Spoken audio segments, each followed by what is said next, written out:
Bom, nós vamos falar agora de um evento da história humana que aconteceu num dia como ontem e hoje. Foi um evento de 2 dias, tá? Seríssimo, seríssimo, seríssimo. Vou aumentar as imagens aqui para a gente ver. Isso aqui é o mapa europeu o mapa do Holocausto. Campos de extermínio, campo de concentração, cidade com povo dentro de gueto, cidade de trânsito das pessoas que estão sendo levadas, massacres de grande amplitude, principais trajetos de deportação dos judeus, tá? Principais áreas aqui do Terceiro Reich em marrom, tá? Itália aqui na parte marrom mais clarinha, estados que foram ocupados pelo eixo aqui no amarelinho. Os aliados, tem uma parte muito pequenininha aqui, ó, do Reino Unido. Estados neutros aí estão em cinza: Suíça, Suécia, Turquia lá para baixo. Mas aqui o grande mapa do Holocausto, né? Você vê que o Holocausto foi uma indústria da morte. Uma indústria da morte. E nessas caveirinhas pretinhas, vou aumentar aqui para vocês verem, que tem uma simbologia, né? Tem aqui, ó, a caveirinha vermelhinha, tá vendo? Campo de extermínio. E a caveirinha pretinha, massacre de grande amplitude, que é essa caveirinha mais escurinha aqui. Então, quando você rola aqui no mapa da Europa, você vê que tem vários massacres de grande amplitude, tá? Vários, vários. E teve um que aconteceu na Ucrânia, que é o que a gente vai comentar agora, que é esse aqui, ó. Babi Yar. O que aconteceu aqui? Cara, e aqui são vários, né, cara? Campos de concentração de Sobibor. Cara, Treblinka tá aqui, Auschwitz, terrível. Isso aqui foi uma época nos pontos mais baixos da história humana. Então tá aqui, ó, Babi Yar, onde hoje é a Ucrânia, né? Deixar o mapa aqui. Porque o Babi Yar, ele era um desfiladeiro, localizado ali nos arredores de Kiev, na Ucrânia, e ele se tornou um dos símbolos mais trágicos do Holocausto. Aconteceu aí esse evento entre 29 e 30 de setembro de 41, durante a ocupação nazista ali da Segunda Guerra Mundial. E Babi Yar foi palco de um dos maiores massacres de judeus, ciganos, comunistas e outros grupos considerados indesejáveis ali pelo regime do Hitler.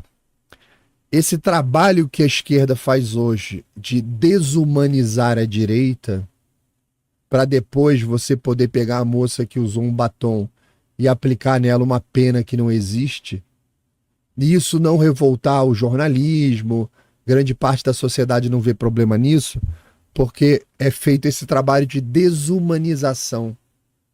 Transforma a pessoa num bicho, em nada, e aí você perde a humanidade e aceita esse tipo de coisa. Os nazistas fizeram, o STF faz hoje, tá? Então não tem muita diferença. Eu poderia chamar o STF brasileiro de nazista, historicamente falando. Como professor de história, eu poderia chamá-lo, porque eu encontro a relação histórica entre o que aconteceu e o que eles estão fazendo. Então, com a invasão da Alemanha da União Soviética, isso aqui era um pedaço da União Soviética, a cidade de Kiev foi rapidamente tomada por tropas nazistas. Como parte da política de extermínio, as autoridades alemãs, auxiliadas por colaboradores locais, começaram a planejar o assassinato em massa da população judaica da cidade. Pouco tempo depois, as forças de ocupação emitiram uma ordem exigindo que todos os judeus de Kiev se reunissem em um ponto específico da cidade, carregando ali suas roupas, documentos, sobre a alegação de que eles seriam reassentados, né? E aconteceu a realocação nenhuma, né? Todo mundo compareceu lá, porque se não comparecesse, eles buscavam você em casa à força, tá? O pessoal comparece. E o que aconteceu nesse momento? Homens, mulheres, crianças, idosos foram forçados quando chegaram lá no Babi Yar, que você está vendo aqui a imagem. E você está vendo a imagem lá embaixo, está todo mundo com paz, porque já tinha uma camada de gente morta. Eles vinham cobrir com areia para trazer mais gente. Matava, cobria com areia, trazia mais gente. Então, ao invés de acontecer a realocação, os judeus de Kiev foram levados para o desfiladeiro, tá? E foram todos forçados a se despir e entregar seus pertences antes de serem brutalmente executados a tiros pelo Esquadrão da Morte. Foi a Einsatzgruppen. O Einsatzgruppen, com o apoio da Schutzstaffel, que era a SS. Cara, o Einsatzgruppen era o grupo de extermínio dele, Esquadrão da Morte, né? Junto com o apoio da Schutzstaffel e da Polícia Auxiliar da Ucrânia, própria polícia ucraniana. Em apenas 2 dias, eles mataram nesse local que a gente está vendo na foto aqui, em 2 dias. Eles mataram 33 mil judeus. 33 mil judeus aqui em 2 dias, no dia 29 e no dia 30 de setembro. Você tem aqui imagem, foto de um momento após a execução, onde o pessoal passava ali catando os pertences, né? Você tem aqui um soldado alemão catando ainda pertence ali das pessoas. Mas ao longo dos meses seguintes, continuaram levando pessoas para lá e executando, tá? Outros grupos, ciganos, soviéticos, opositores políticos, e o estimado é que mais de 100 mil pessoas foram mortas aqui. E o massacre de Babi Yar permaneceu oculto por muito tempo. Ninguém soube disso na época da guerra, isso não foi divulgado na época da guerra. Durante o período soviético, o local não recebeu nenhuma atenção, nem nenhum memorial. As vítimas judias foram ignoradas completamente pela narrativa oficial na época que, depois da guerra, foi ocupada pelos soviéticos. Só após o fim da União Soviética é que o massacre passou a ser amplamente reconhecido e um memorial foi erguido ali. Logo após a liberação da Ucrânia pelo Exército Vermelho em 1943, aconteceram ali as primeiras tentativas de documentar, né, os crimes nazistas. Deixa eu tirar aqui para não ficar com essa imagem ali, né? Deixa essa aqui. Então o governo soviético montou algumas comissões de investigação em 1943, tá? Para apurar o massacre cometido durante a ocupação alemã aí de Babi Yar. E os soviéticos encontraram evidências dos assassinatos em massa, encontraram alguns corpos, encontraram fragmentos de roupa, documento das vítimas.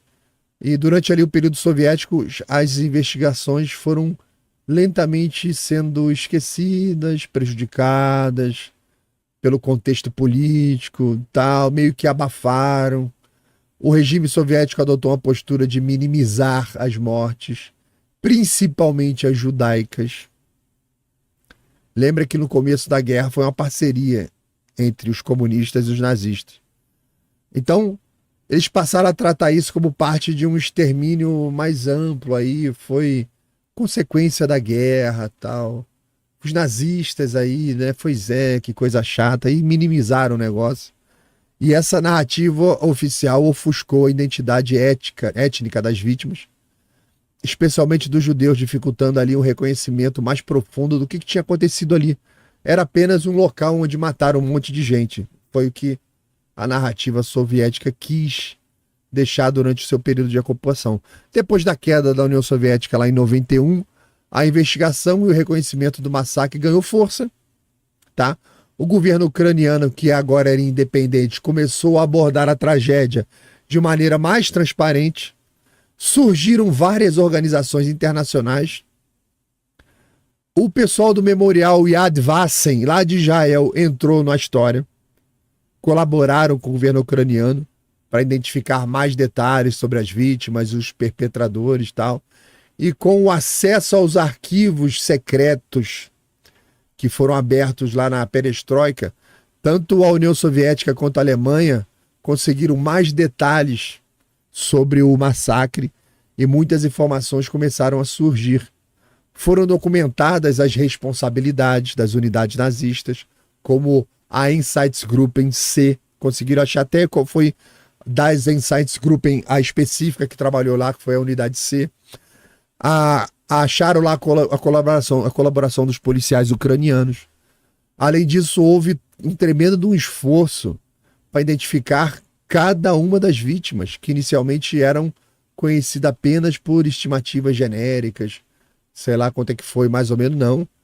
Lá no desfiladeiro do Babi Yar, eles passaram por um processo de transformação do local, não só com a apuração, mas também na construção de um memorial dedicado ali. Eu tenho uma foto aqui, ó, do memorial que eles fizeram, e ergueram os monumentos em homenagem às vítimas e aos outros grupos que também sofreram perseguição e morte ali. As investigações ao longo dessas décadas mostraram que 33 mil judeus foram executados ali, conseguiram chegar nesse número, e aconteceu em 2 dias, 29 e 30 de setembro de 41, tá?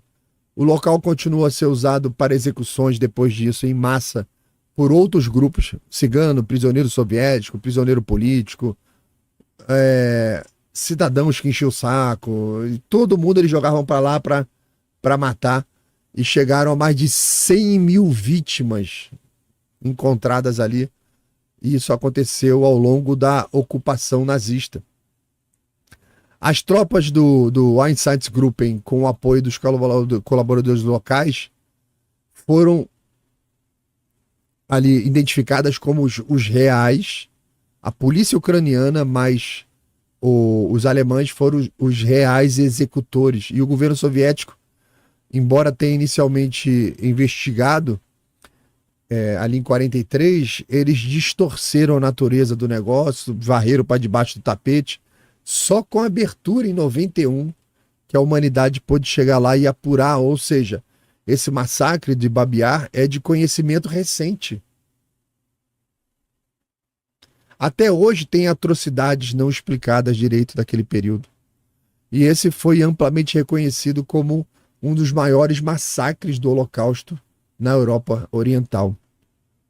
O local que durante décadas foi negligenciado, politicamente ignorado, hoje é um marco de memória e lição sobre os horrores da guerra e do genocídio aí nazista. Ou seja, toda vez que alguém te chamar de nazista, meu amigo, vai com muita força no judiciário. Processa o cara com toda a sua energia. Não tenha pena. Porque é uma atribuição de crime terrível. E depois que você reconhece tudo o que aconteceu no nazismo e descobre que o comunismo foi 20 vezes maior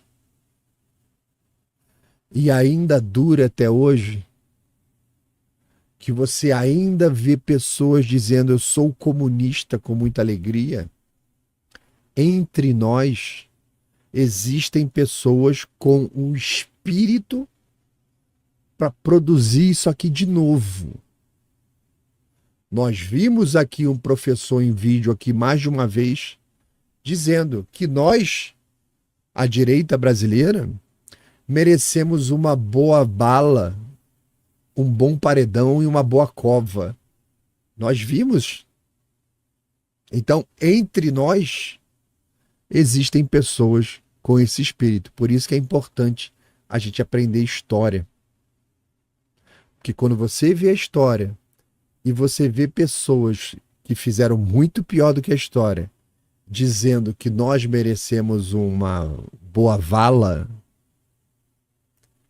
a gente tem que ficar com o pé atrás. Nós não estamos lidando com seres humanos.